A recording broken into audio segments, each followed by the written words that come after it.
Hey guys, welcome to the Algorithm of Love. I'm here with my pal Amber as always. Hey, everybody. What are we going to talk about today, Amber? I think we're going to switch up our tone a little bit today. We're going to talk about something that's a little bit more serious because I really want to piggyback off your recent men's midlife clarity episode. Mm-hmm. And the topic was healing before dating. And you talked a lot about mindset and framing. So Mm-hmm. everybody wants a better partner, but very few people are asking Mm-hmm. if they have become one.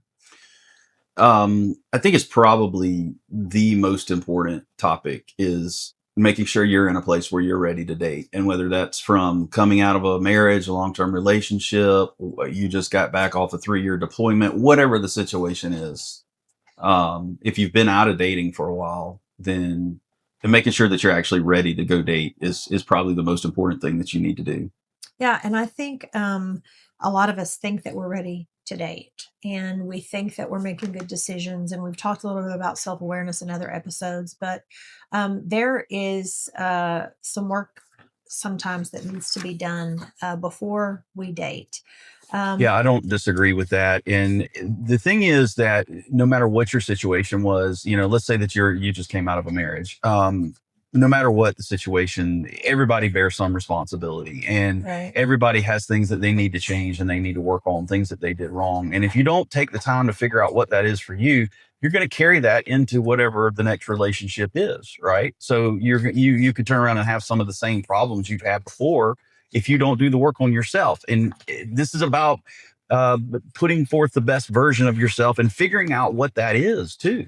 I spent quite a few years in the dating service industry, and I sat across from hundreds of people, literally hundreds of people, and every single one of them had a story. But what stood out wasn't necessarily what had happened to them, but it's also how they carried that forward. And hurt people hurt other people. Mm-hmm. Unhealed people um, will continue to blame luck. And this is more so about healing before we continue to repeat a lot of these patterns. And I think that I think that's what we're here to really talk about Mm-hmm. because it's important for our listeners. Carl Jung said that until you make the subconscious conscious, it will dictate your life and you will call it fate.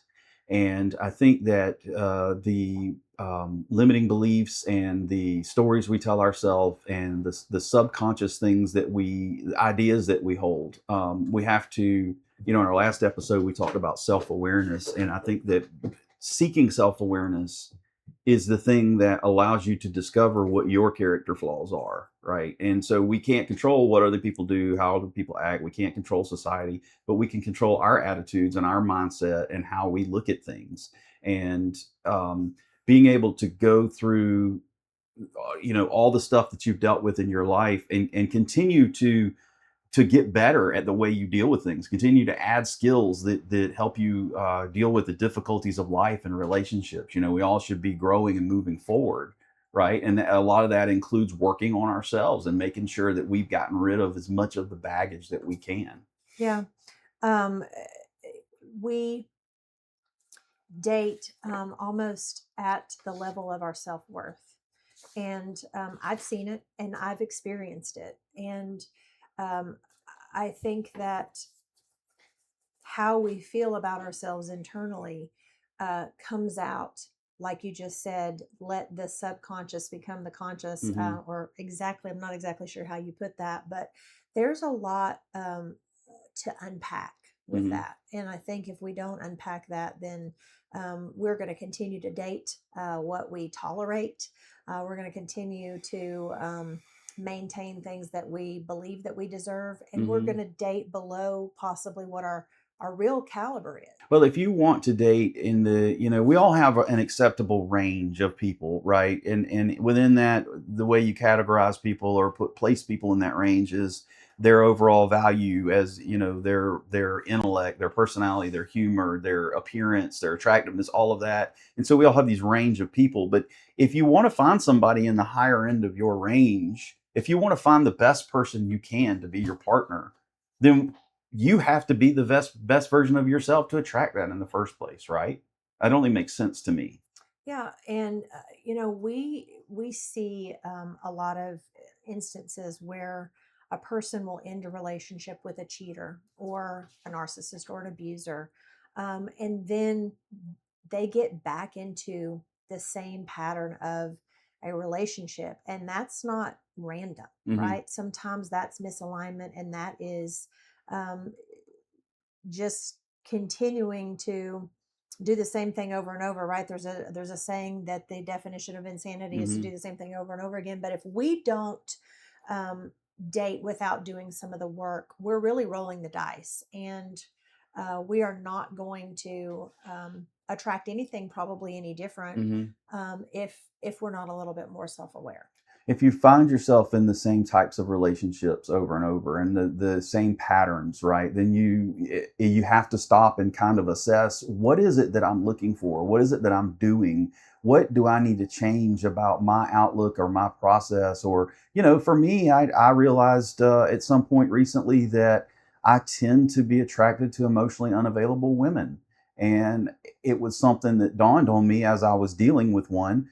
And I think it came down to a couple of things. I think one was I have been with women like that in the past. So I had some subconscious need to replace that relationship or maybe seek Okay. that out because Yeah. it was something I was used to. Yeah. And then the other thing was that I think that maybe somewhere deep down, a part of me enjoyed the challenge of wondering, it's a challenge. It's a tough nut to crack. Can I And break fix through them. the wall? Yeah. Can I make this woman open up to me? Yep. And again, it was subconscious because I wasn't looking to add more difficulty to my dating life than I needed to.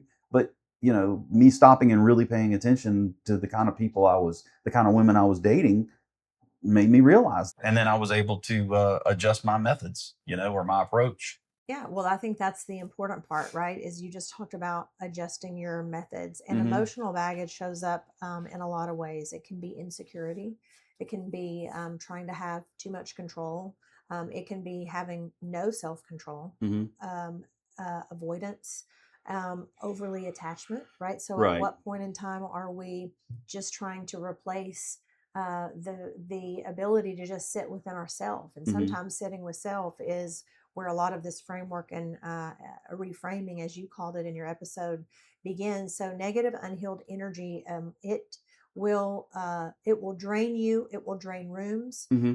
If you've ever been around someone in a room that is excessively negative, Hmm. Oh some of yeah. us don't realize that we're doing that. Yeah. Some of us don't realize when we're being overly suggestive, Right. with ourselves when it's a confidence thing. And it will come away it will come across in the way that we communicate. We see it in our chats, we Hmm. see it in the messaging, we see a lot of it in the passive aggressive behavior. So we really want to dive into kind of where this starts, where it stems from, and what can we do to get better.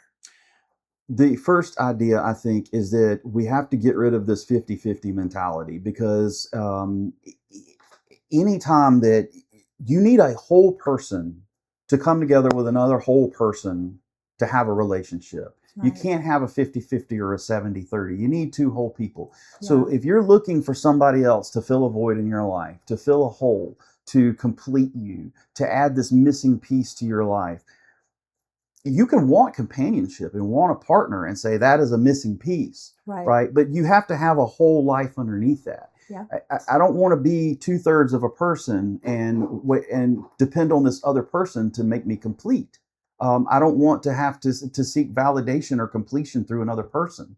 You need to make your life complete and validate yourself and be happy and secure in who you are. And then you're able to go into a relationship and meet another person who's in the same situation, and you guys can have a relationship together that works, right? There's no codependency. There's no leaning on the other person to fill the parts of you that you haven't figured out how to fill. For sure. It's two whole people. You have to be a whole, healed, complete person before you can really have a true, meaningful relationship. Yeah, and the broken pieces of us come from a collection of so many different things. A lot of it does come from our past relationships, what we've been through, what we've endured. A lot of us feel like our self worth isn't the best, possibly when we're coming out of a breakup. We also need to think about how the foundations for our romantic relationships begin. And a lot of that starts with childhood, even though we sometimes don't want to believe that. I think that our self image is formed over time. And I can certainly say, without a shadow of a doubt, that um, we may come out of something hard, uh, not ready. And my past relationship is a great example of that. I feel like I was a pretty confident person, but I came out of that relationship with less confidence than Hmm. I had going into it. And that showed up in my behavior. It showed Hmm. up in the type of men that I attracted over those first few months. Hmm. And, I don't think that. Call it spiritual alignment, whatever. If the right person had shown up in front of my face during those times, I would not Hmm. have been ready for that or ready to receive that or even ready to be what I needed to be that 100% Yeah. that you were just talking about. So, Yeah, it's I call it meeting the right person at the wrong time. And the more time that you spend in your life where you're not ready for a relationship, where you're not building the life that you want, where you're not fixing the issues that need to be fixed, that's that much more of your life where you're not ready to meet the person, where you're not ready to receive whatever is out there for you. So, I guess the point of that is that the sooner you start working on yourself and the sooner you start fixing these issues, then the sooner you'll be ready to move on to the next thing. Because if you move on to the next thing before it's time, before you're ready, you're doomed from the start. I mean, exactly. it's if you're carrying all these patterns and all these tapes that you're playing in your head from old relationships, or a lot of us have been through something horrible. We've been terribly mistreated by the opposite sex, and it's so easy for so many people to internalize that and then just apply that to all men or all women, and then they get bitter. And who is that helping? Because all the other men out there in the world were not the one that did what your ex-husband or your ex-wife. So don't bleed on the people who didn't cut you. That's so important. It is, and that's just one of those things. And I have to think back because I have come so far in dealing with the resentment and the vindictiveness that I initially felt towards my ex-wife for some of the stuff that went on. And I have to stop and remember that a lot of people are still dealing with that. It's been 6, 7 years for me, and I've had time to work through a lot of that. But Yeah. I would not, if I were still working through some of that, I certainly would not be ready to date. And that is one of the prime reasons why I started dating and then I stopped for a whole year because I realized I had things I needed to work on. Yeah. I think that's such a valid point, is that I had things I needed to work on. When I Hmm. look at a couple of the past relationships that I've had, each time, I had my heart broken, was totally devastated, Hmm. almost a decade ago. And after that, I was so hurt. That next guy didn't stand a chance, Yeah. right? Yeah. And it wasn't until I did some of the work that I was able to do to get over some of those things, that I was able to have a successful relationship for a few years. We're not here to diagnose anything, but it's really more so just about acknowledging some of these things that we may possibly need to work on. So we're going to talk about this framework, but what we really can do to make a difference in the way that we see ourselves will directly reflect what we attract. It will probably help us in our career and with our families.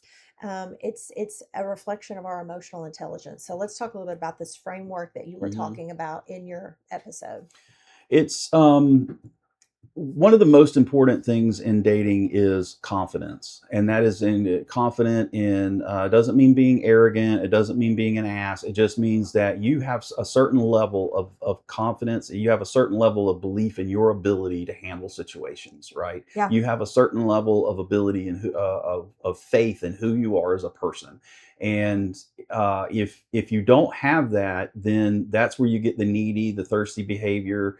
But you have to have a life that allows you to be confident in your life. for So sure. if you've got all these things, all these detractors or these problems or these issues that stop you from being confident, you have to go fix that stuff so you can build the confidence. because you need that in dating, you need that in every aspect of life, right? And so if you don't know who you are as a person and don't know where you fit in the world, I don't see how you think you can go out and find somebody who's a great match for you and that you have an actual chance of inviting them into your world and bringing them into your world, because you can't even define your world. You don't even know what you're going for or what you're doing or what you're looking for. Yeah, that's super true.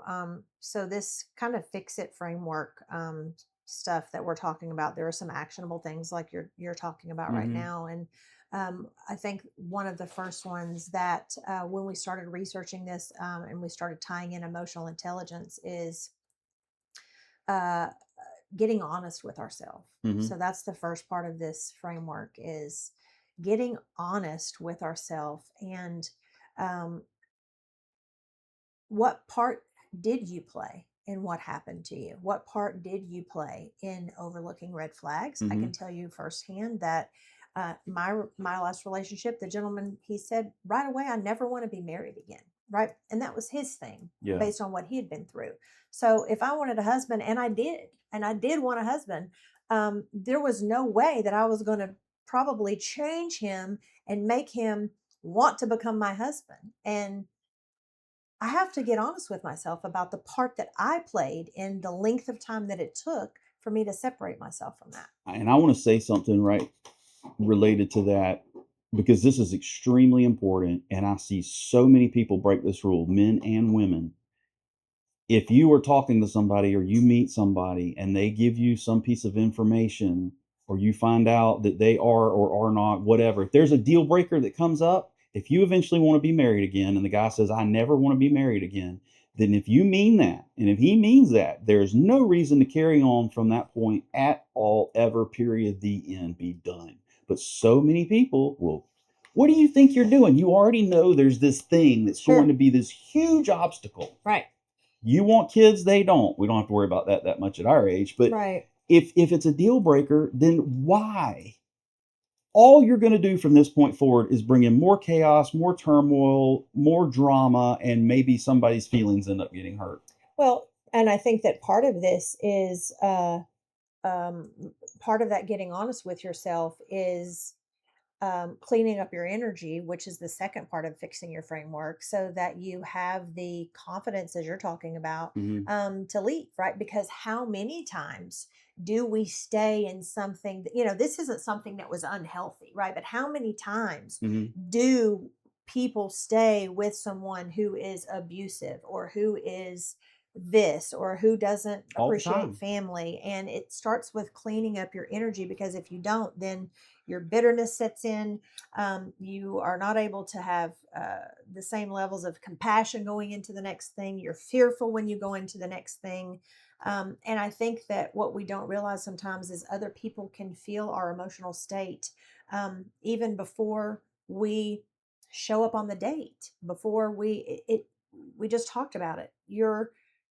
Your perceptions show up in the way you write your profile. There's Mm-hmm. so much passive aggressive, unhealed Yes. energy centered around dating and singleness. Yes. So, Yes. There's a lot of baggage people are carrying around. And you're right, it does come out so easily.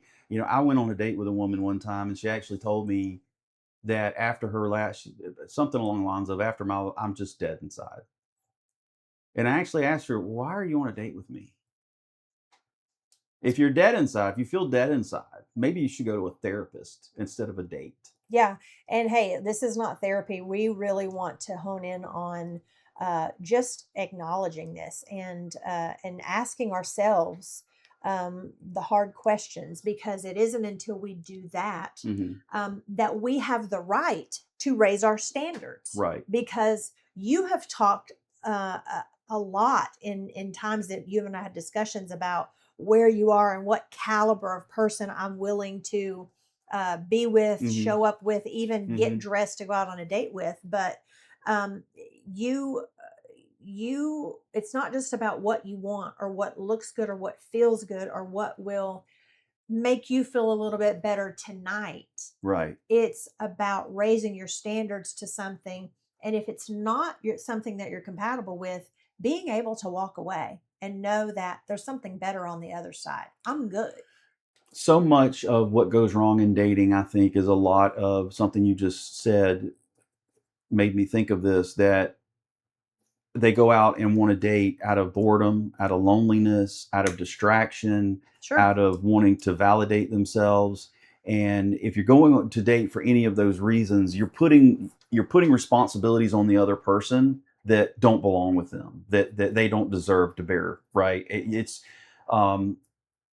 Yeah. those are the wrong reasons to go out and date, and it's no different, I don't think, than going to get a bottle of liquor or a bottle of wine or whatever the thing is, a gallon of ice cream, to distract you from, people drink and eat ice cream all the time to distract themselves from the problems in their life or the things that they're unhappy about. Well, yeah. And dating can be the same way, because let's face it, regardless of where it goes, if you make a connection with some person and you can get to the point where you can even having a conversation, but going and meeting somebody for a date, it can be exciting. It can be fun. It can make you feel better. Sure. So Yeah. just like drinking a bottle of wine or whatever. So if that's what you're doing it for, but that's not going to go anywhere. And you have to keep in mind too that you're involving other people in your drama. If you're not ready to date, just like the woman who told me she was dead inside, why are you wasting my time and my money? Yeah. I don't deserve to go out to spend my time and effort and money to take a woman out who says she's dead inside, and stay the hell home and stay off the dating app. Yeah.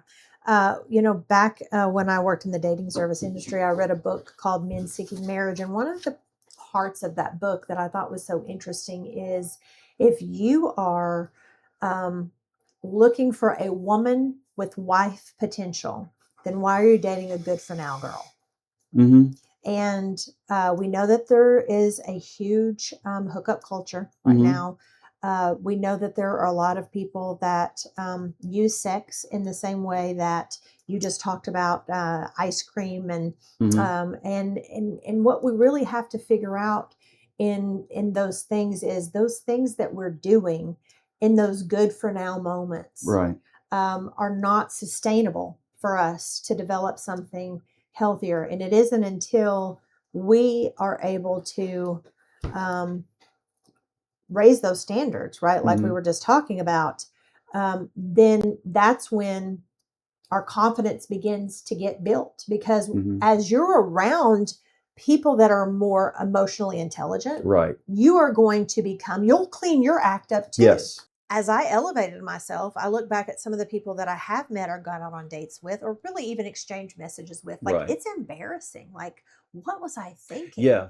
Yeah. What was I thinking? Because you're the average of the 5 or 6 people you hang around, you spend the most time with. And if I've noticed this. If you start hanging around a higher caliber of person, people who pull you in the right direction, you can either hang in a group of people where you are the best in the group, which means that they're pulling you downward, Exactly. or you can be around people who pull you upward. And I think as you do more of this work, and as you make progress and improve, you build on that progress. For And sure.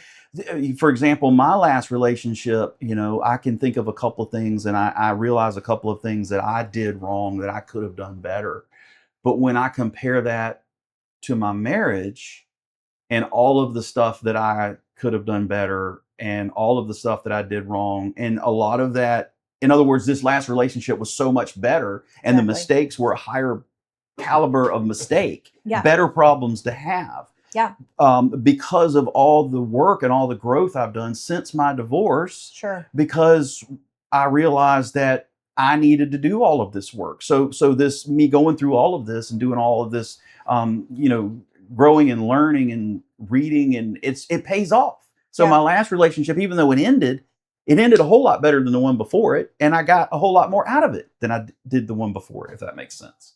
Yeah. So I think that um, that is such a valid point, and it's never too late to reframe your identity and Hmm. kind of rebrand. I Yeah.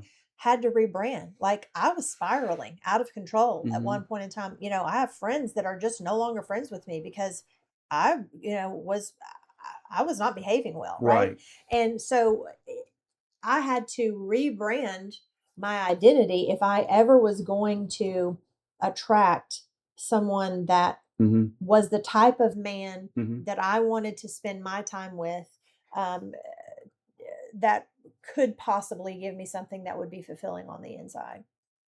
Yeah, going back to you attract at the level you live, right? You attract at the level of your life, and so the better you make your life, the higher level of person you attract, and you have to figure out how much of your past failures were on you versus circumstance or another person, and Sure. you have to work on and control what you can control. Yeah. I say this, if you change the world around you, the world around you will change. And I'm a big proprietor of rebranding, and it's never too late to change the type of men or women that you're attracting. It's never too late to put in the work. And one of the things that I think is very helpful to figuring out who you really are Hmm. is talking about who you are outside of that relationship. So, Hmm. who am I aside from what happened to me? Who am I outside? Do I have a career? Am I a teacher? Am I a nurse? Am I a great mother? Am I a great father? You're a Hmm. single dad. So, who am I outside of what happened to me? And then that's where we can actually start to do some of that framework that you spoke of in your episode. Yeah, it's being able to articulate who you are, what is your identity, because your relationship is only a part of that. You should have a complete and total. Going back to the idea of the total person, you should have a complete identity outside of any kind of relationship, any kind of romantic relationship. And so, figuring out who you are and what you're about, and the more content you are with the idea of your life and how your life is playing out, the more attractive you are to any and everybody else, right? Yeah. Yeah.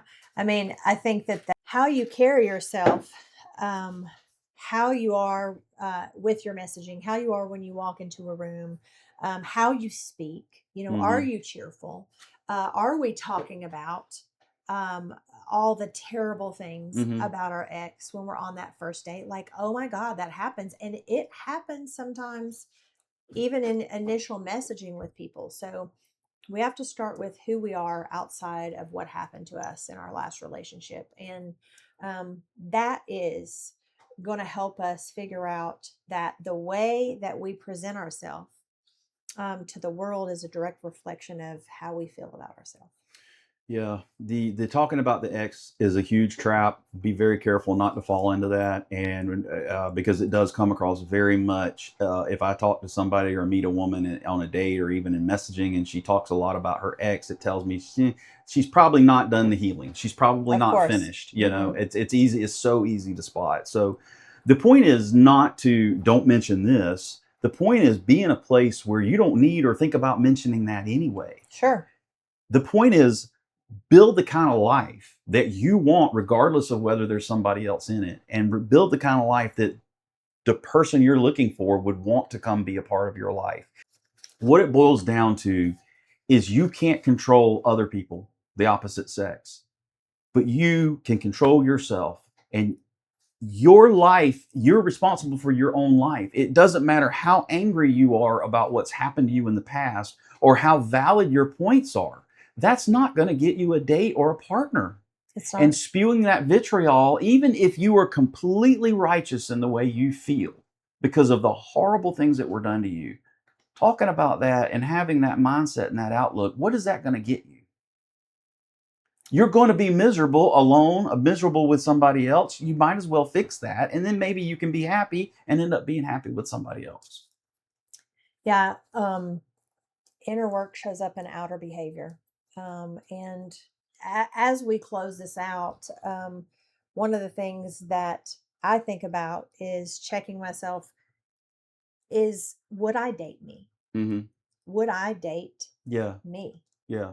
And if I wouldn't, then what do I need to fix to make me That's dateable? that's a great way to look at it because that's really what it comes down to. So I think that's a good place to end it for today. The Make sure you are ready to date. Work on yourself. Get healed.